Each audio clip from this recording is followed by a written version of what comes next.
Hello everyone, this is Savita Chauhan. Welcome to MBDRA Model School, Class 9th, History Chapter 3, Nazism and the Rise of Hitler, Unit 2, Hitler's Rise to Power, Part 2. First part में हमने इस topic के unit में हमने first part में background पढ़ा था Hitler's के। अब सेकंड वीडियो में हम पढ़ेंगे हिटलर पावर में कैसे आता है। दैट मीन्स हिटलर पावर में कैसे आया, आता भी है तो किस तरीके से उसने कंट्री में अपना पूरा कंट्रोल कर लिया, उसने किस तरीके से इसको इवॉल्व करा, उसने प्लानिंग किस तरह की बनाई, वो हम इस वीडियो में पढ़ेंगे। In 1923, Hitler plan to seize control of Bavaria. Bavaria क्या है पहले ये समझो। ये कैसे, ये स्टेट है जर्मनी के साउथ ईस्ट में और ऑस्ट्रिया के बॉर्डर से लगता हुआ है। जर्मनी के मैप में आप इसको देख सकते हैं।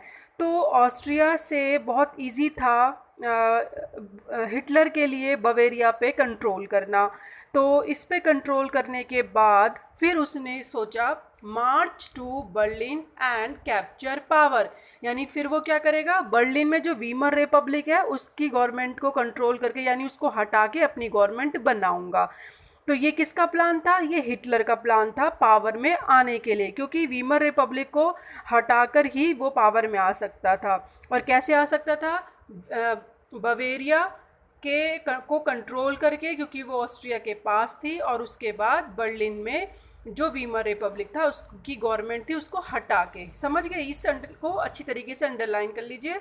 और इस तरीके से उन्होंने पावर को कैप्चर किया। बट ही फेल्ड, लेकिन वो फेल हो जाते हैं। अब फेल क्यों हो जाते हैं स्टूडेंट?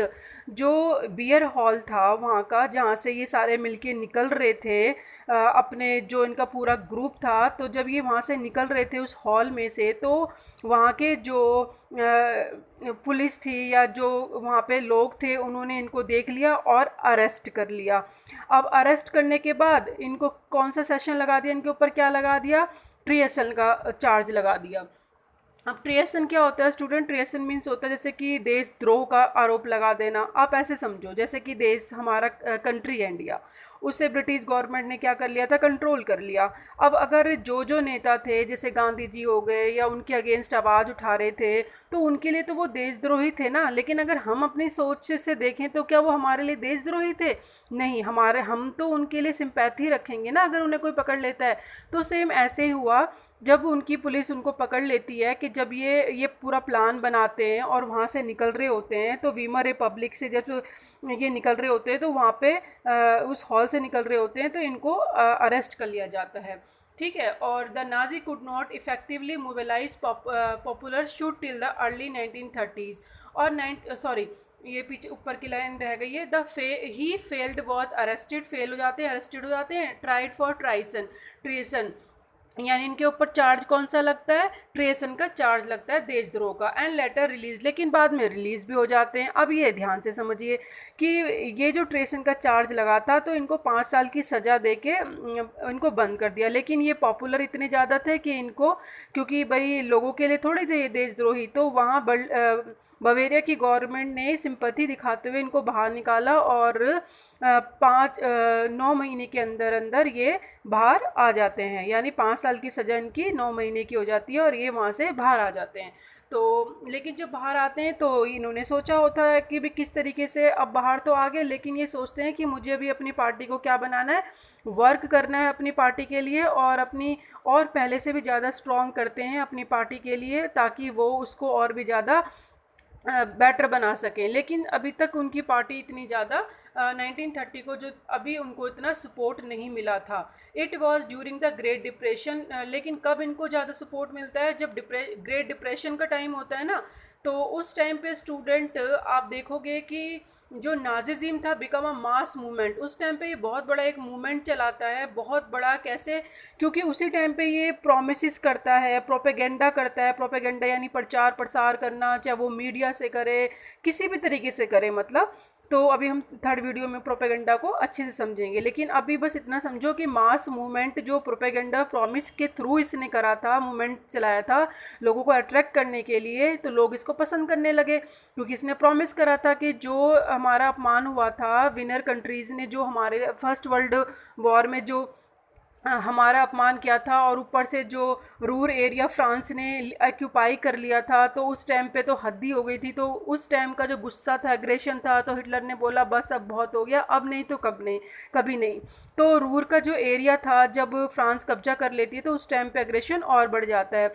और ये आप देख सकते हैं, जब अभी हमने रूर वाला एरिया नहीं पढ़ा था 1929 में, 23 में इकोनॉमिक क्राइसिस जब आती है, फ्रांस एक्यूपाई कर लेता है, तो उसमें उस टाइम में सेंटीमेंट और भी ज़्यादा बढ़ जाते हैं। तो उसको देखते हुए उसके बाद फिर धीरे धीरे ये लोगों को सपोर्ट मिलना शुरू हो जाता है। सपोर्ट, पहले तो इतना सपोर्ट इसको नहीं मिलता, जैसे कि नीचे लिखा है 1928 तक Nazi party got no more than 2.6% votes in the Reichstag. Reichstag पे इसको टैग पे सिर्फ 2.6। रिस्टैग क्या है? ये जर्मन की पार्लियामेंट है, लिख लीजिए या अंडरलाइन कर लीजिए। जर्मन की पार्लियामेंट को ही रीस्टैग कहा जाता है। तो रीस्टैग में इसको पार्लियामेंट में स्टार्टिंग में 1928 तक तो सिर्फ 2.6 का ही सपोर्ट मिला था। ठीक है, तो फिर लेकिन ये फिर भी क्या करते हैं, अपना मूवमेंट चलाते रहते हैं। जैसे कि अभी 29 में बताया है कि ग्रेट डिप्रेशन के चलते हुए मास मूवमेंट चलाते हैं, लोगों से प्रॉमिस करते हैं, प्रोपेगेंडा करते हैं। As we have seen after 1929 banks collapse हो जा रहे थे बिल्कुल, एंड बिजनेस शट डाउन हो चुके थे, workers loss their jobs and the middle classes were threaten with destitution. In this situation Nazi propaganda still hopes of a better future.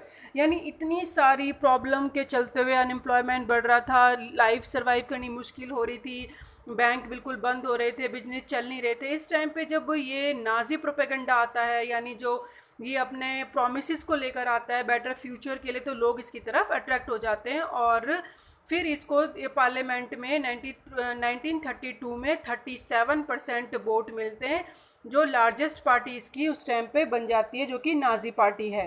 तो ये आप देख रहे हो कि किस तरीके से इसने स्ट्रगल करा, और स्ट्रगल करते हुए एक प्लान बनाया, फेल हो गया, लेकिन फिर भी इसने हिम्मत नहीं हारी। फिर से इसने क्या करता है, ये स्ट्रगल करता है, कम वोट मिलते हैं रीस्टैंग पे, यानी रीस्टैंग यानी जो पार्लियामेंट है वहाँ कम वोट मिलते हैं, लेकिन फिर भी स्ट्रगल करता है, एक मास मूवमेंट चलाता है, लेकिन वहाँ फिर इसको सपोर्ट मिलना शुरू हो जाता है लोगों का। फिर 37% इसको लास्ट में वोट मिलते हैं, और मेजर इसको लार्जेस्ट पार्टी बन जाती है 37% वोट के साथ। तो जो आप यहाँ से पूरी सिचुएशन देख रहे हैं, इसमें ये बताया है कि प्लान क्या था। हमने फर्स्ट वीडियो में क्या पढ़ा था, बैकग्राउंड। सेकंड में हम पढ़ रहे हैं 1923 में हिटलर ने प्लान किस तरीके से बनाया सीज करने के लिए, कंट्रोल करने के लिए।